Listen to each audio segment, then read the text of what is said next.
On this edition of City Profile, I'll be talking with Mayor Brandi Harless. Please stay with us.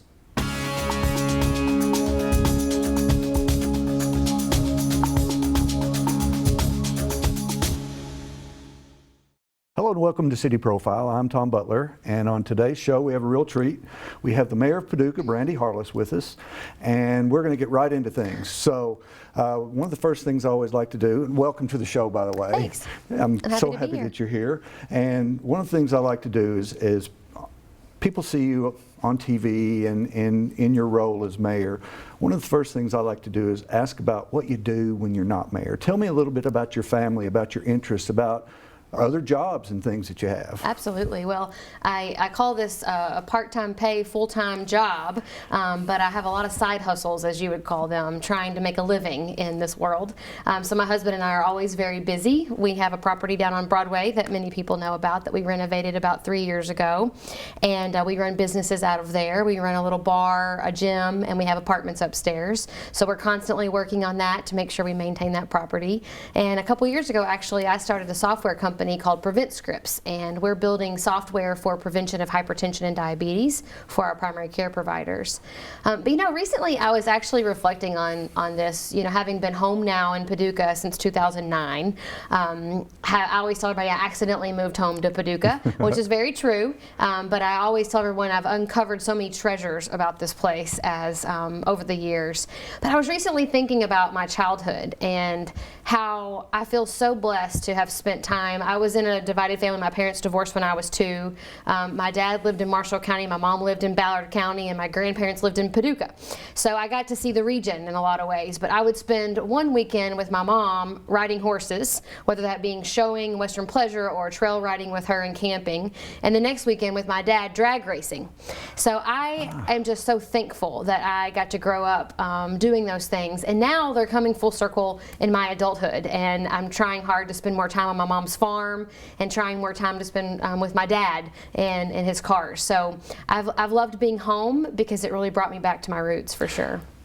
Drag racing, did you say drag racing? Yeah. Did you ever drive them? I did. Oh. My dad took me to Memphis, Tennessee on Test and Tune Day. We were the only ones out there. He had a dragster. I couldn't reach the pedals, so we went to Walmart and bought an eggshell mattress and put it behind me. I put his big helmet on my head, and I took off in that race car. And keep in mind, I've been around race cars my whole life, always practicing the Christmas tree. I took off and went 170 miles an hour in 7 seconds. That's fast. And I can't believe I wasn't hooked at that moment, actually. I since then have driven a little bit more. I drove in Gleason, Tennessee. He had a Roadster at the time. Didn't go as fast, but beat one of his friends, which was a nice feeling. So I've always imagined that maybe someday in a different life I would be a full-time drag racer. I would. You know how you kind of stereotype people based on the way you see them. I would have never thought that you were a racing fan, so that's very interesting. Mm-hmm. Another thing that you mentioned that I think is interesting, as a small business owner, that kind of helps you to see what the downtown businesses go through. Can you give us a little insight about how it is to be a small business owner in downtown Paducah? Yeah, absolutely. I'm a big fan of, if you decide to start a business, it's really mostly your responsibility to figure out how to make it successful. I do believe that. However, I also think that all ships rise with the tide. And as we help to bring things up in downtown Paducah, I know that those businesses will also do better and do well. For us, we're new business owners. So not only is it the learning curve of being a business owner in the first place, it's learning how to grow. And for us, it's been about partnerships and trying to find other people in the community that are ahead of us and partner with them so that we can work together in collaboration. For us, it was also an experience of doing development, actual construction development. And when I took office back in January of 17, I had spent 8 months campaigning in our city. I always say begging people for this job. and heard a lot about the barriers to development, and either perception or reality. It didn't really matter to me, actually. It mattered that we were going to solve for that concern. And so we can get into that if you want to. And my experience from doing the development on Broadway really informed what I wanted to focus on as my time as mayor. And now if you talk to our city manager and look at our strategic plan, you'll see a lot of things are happening for us to become more business friendly at the city government. Well, then let's talk about it. Okay. You mentioned perception versus reality and barriers. So what were some of the perceptions and what were some of the reality that you have been instrumental in trying to show that we are a good town to have a small business in? So a lot of it, for me, was really important that we actually collected real information and real data from real experiences, because oftentimes if you're mad at someone, in Right. one day, you'll say things that probably, that might not be true or whatever that may be. So that's when I talk about perception versus reality. Where are the real people with the real experiences of those barriers? I happen to have been one.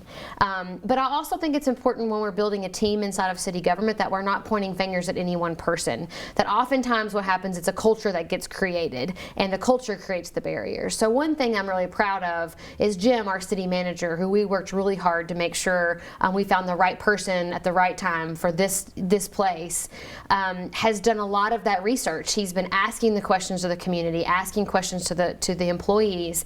And so starting in July, we'll be rolling out a new customer experience department.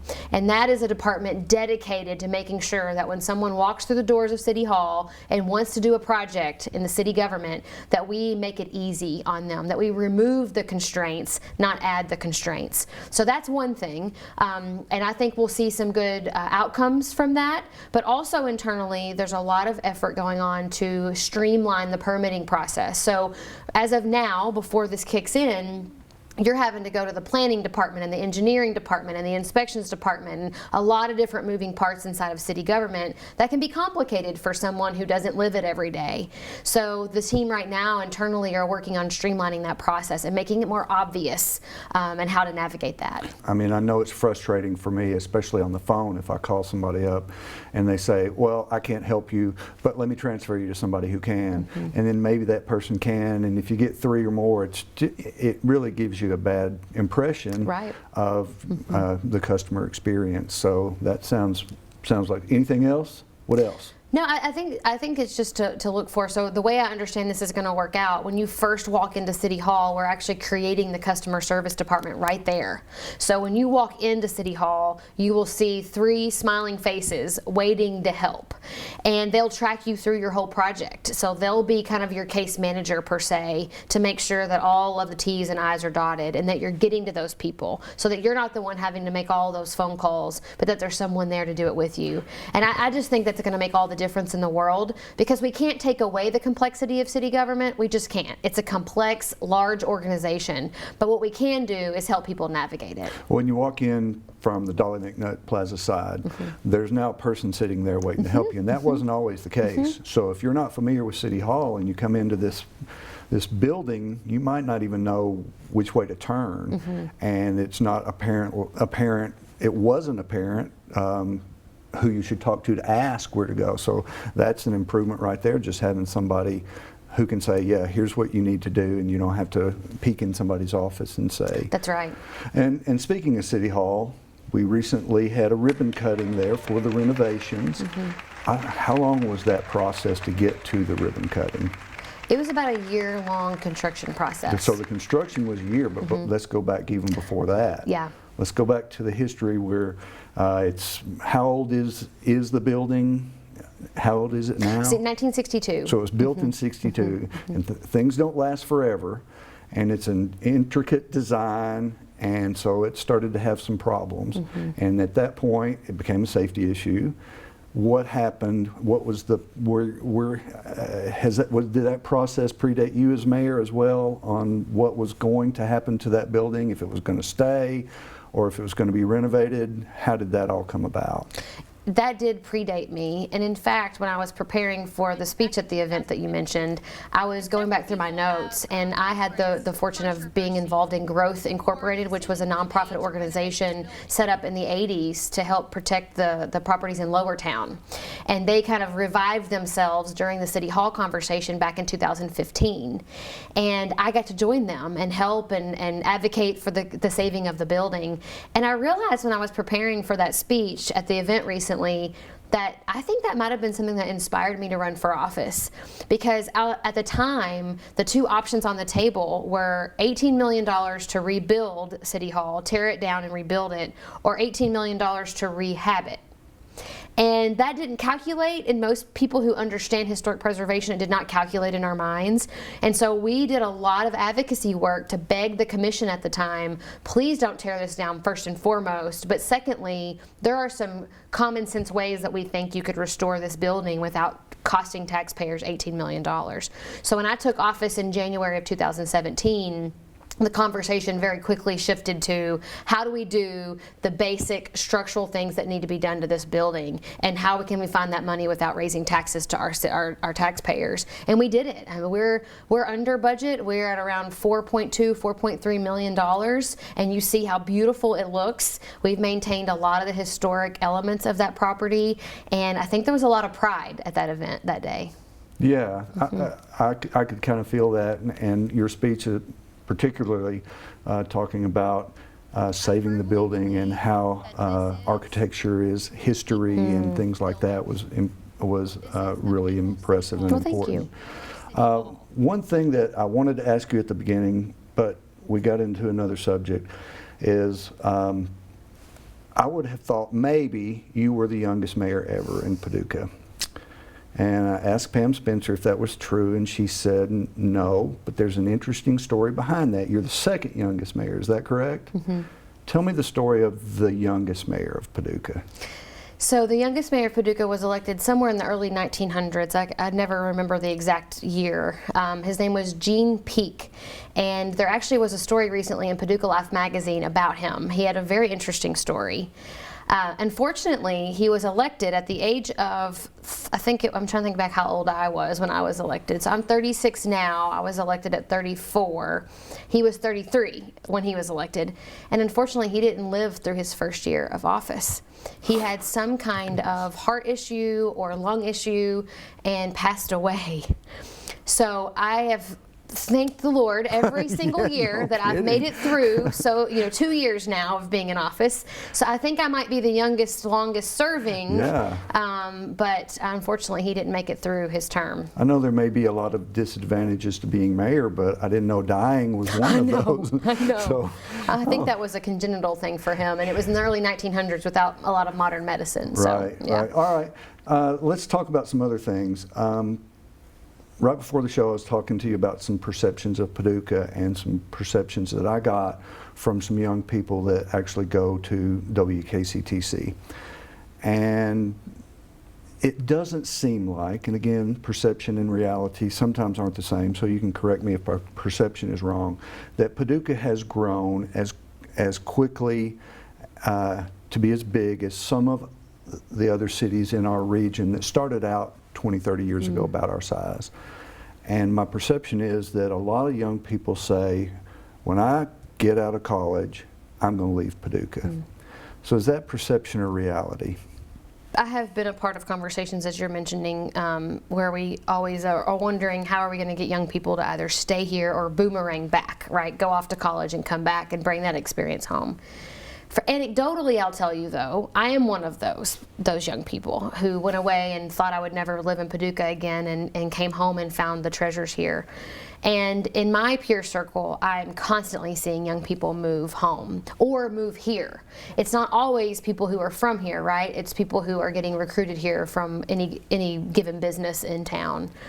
So anecdotally, I see that there are more young people. I think maybe last year or 2 years ago, we did have a census report that said that people ages 24 to 35, that demographic was actually growing.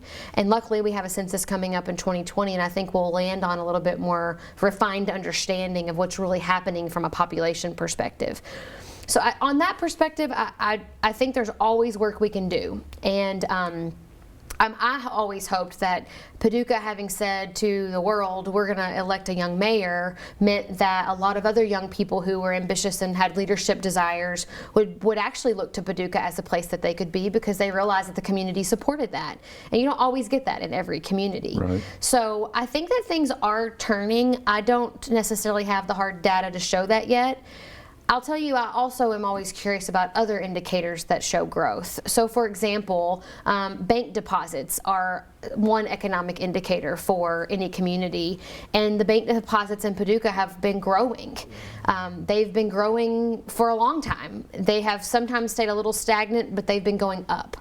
And I think that that's an indication that we have a strong economy. I do wish that we could see that population growth though, and lately, I have been wondering if it's not a matter of just good paying jobs, which we definitely need more of, and it's not a matter of the right recruitment strategies for keeping and bringing in young people, but what if it's a housing problem? So I've been tracking the housing websites lately, Trulia, Zillow. I have them send me emails every day of the Paducah market, and if you start tracking them, you realize that maybe we don't have the kind of housing stock that young people are looking for. Maybe when they look into Paducah, they're having a hard time finding a place to rent or a place to buy that they can afford. So I think that this issue is more dynamic than just staying at that high level jobs and recruitment. So I am excited about our strategic plan having nailed down some of those kinds of elements, one including affordable housing. Yep. And that's an interesting stat, and I'll be interested to see how that plays out in the census and in the future. Do we really have a housing problem? It's not something I've ever thought about, but maybe I wouldn't. Right, that's right. It's one of those kind of under the surface issues. If you're not living it every day like I am, that maybe it doesn't come to your mind immediately. One thing that I'm sure you've heard, because I've heard this a lot, and I think it is certainly more perception than reality, is there's nothing to do here. So I would say there are things to do here. When people say there's nothing to do here, what do they really mean? I mean, we have a theater, we have more than one theater, we have a lot of stuff. Do they mean we don't have enough bars? Surely not. Surely not. Surely not. So, I don't know. Just this recently, I had run across on Facebook the Talon Falls Adventure Park that's out near Fancy Farm. And of course, I've known about it for a long time. I only usually think about it during Halloween. But I just saw that they posted that Memorial Day they're kicking off or they're opening a facility that I saw has like paddle boat rides and petting zoos and all kinds of things for children. And I sent it to a few of my friends and said, have you been here yet? And they told me no.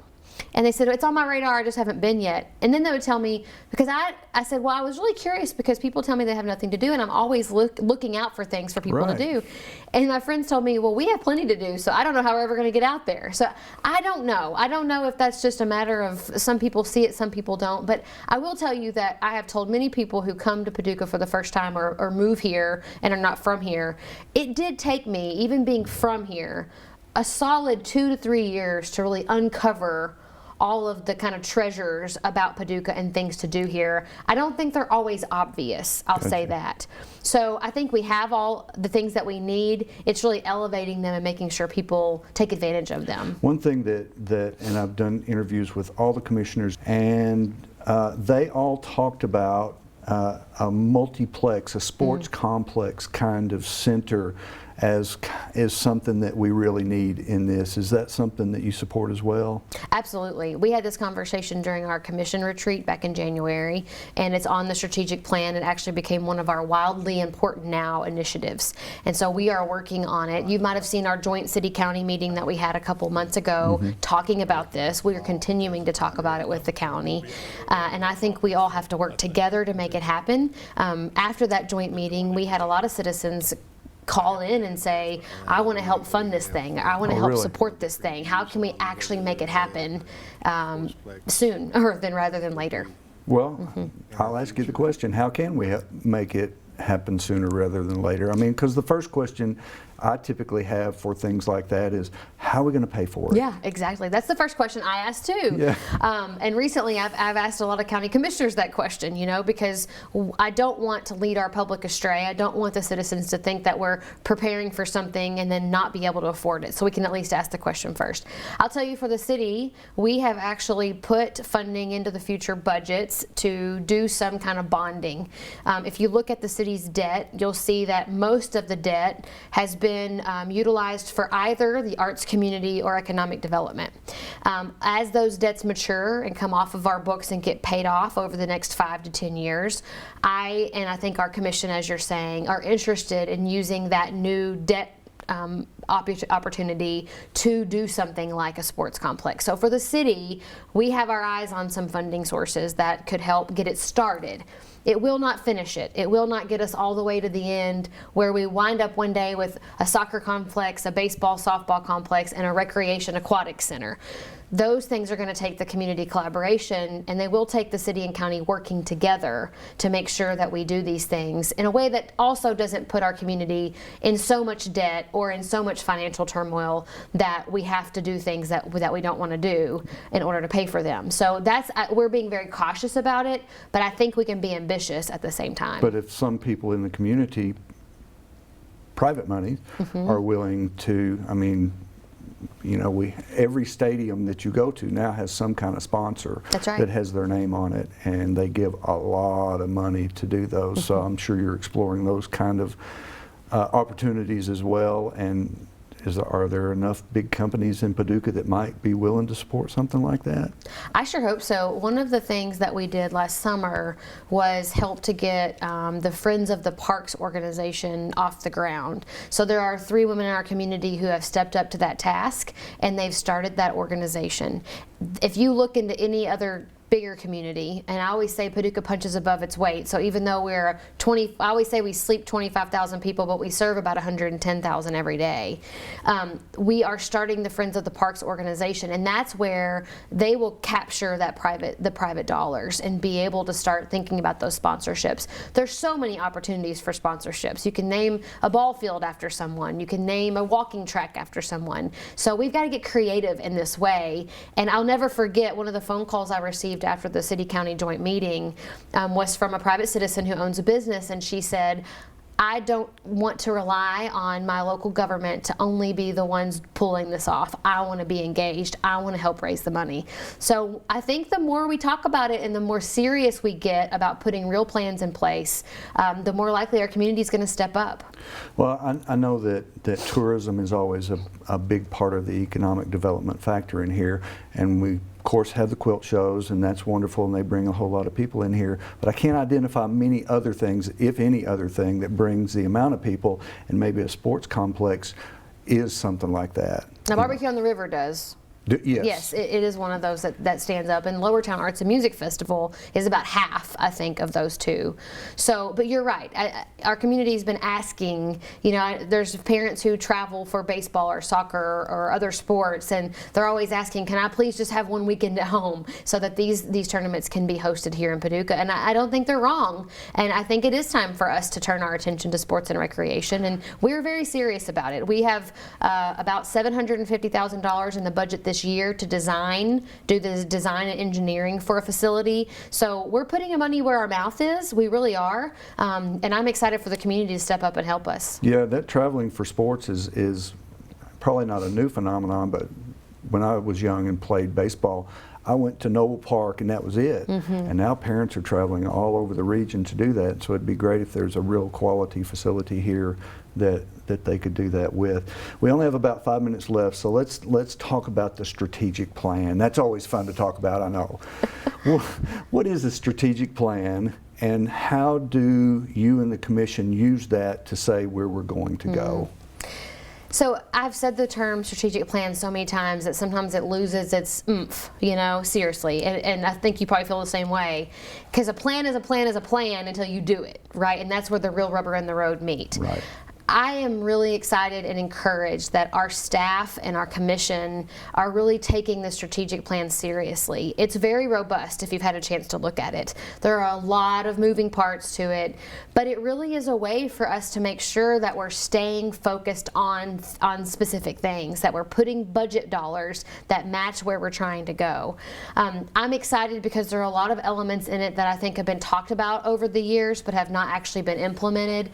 There's a lot of talk about neighborhood development in the strategic plan. How can we start to think about how we can do Fountain Avenue projects in other neighborhoods, how we can upgrade our commercial corridors, how can we beautify our city, how do we work with citizens to do that? And I'll say that that's one of the important parts for me, was to put together a plan that our community could look into and say, here's an initiative I could get behind. You know, I'm Brandi Harless, a citizen who loves neighborhood development. I can call the city government and say, I see you have the strategic plan item that matches with my skill set. How can I be engaged in that? So getting the community engaged in accomplishing these things is also another big goal of that plan. So we've got 2 or 3 minutes left. I'll let you dream just for a minute. If you had plenty of money, and nobody has all the money they need to do whatever, but a reasonable amount of money, what would you do now to make Paducah even more appealing than it already is?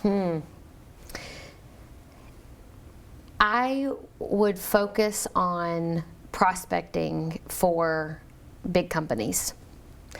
One of the other elements we didn't get to talk about when we talk about young people either staying or coming or moving to Paducah are modern jobs, modern economy jobs. We do have examples of those in our community for sure, with CSI and even Whitehall doing advanced manufacturing with robotics. More of those kinds of companies we need in our community. So I would spend the dollars hiring a full stack team to go out and generate those leads and market our community and bring those kinds of jobs to Paducah. All right. Time we have left. I'm not really a journalist, but I always like to get a scoop. And so I would like to ask, because I haven't heard any announcements, do you plan to run for mayor again? The honest answer is I don't know. Oh, come on. It's so honest. I'm Can't sorry. you decide right now? I can't. Oh. No, you know, January is the filing date, and I'm trying really hard to make this not, you know, a presidential cycle where we decide 2 years ahead of time. Right. I have a lot of decisions to make for myself. You know, this job doesn't pay well. As a young professional trying to make a living, it's very challenging. I love it. I love every day that I get to wake up and work for the betterment of our community. But I think Adam and I have a lot of decisions to make financially to see if I could run again. So we'll see. It's still open. Okay. Well, that seems like a fair answer. Thank you. I'm disappointed because I don't get a scoop, but thanks anyway for the honest answer. Yeah. And that will be the final word for today. So thank you so much for being here. It's been my pleasure to talk to you today. Thank you for having me. And thank you for watching. This is City Profile. I'm Tom Butler. Join us again next time.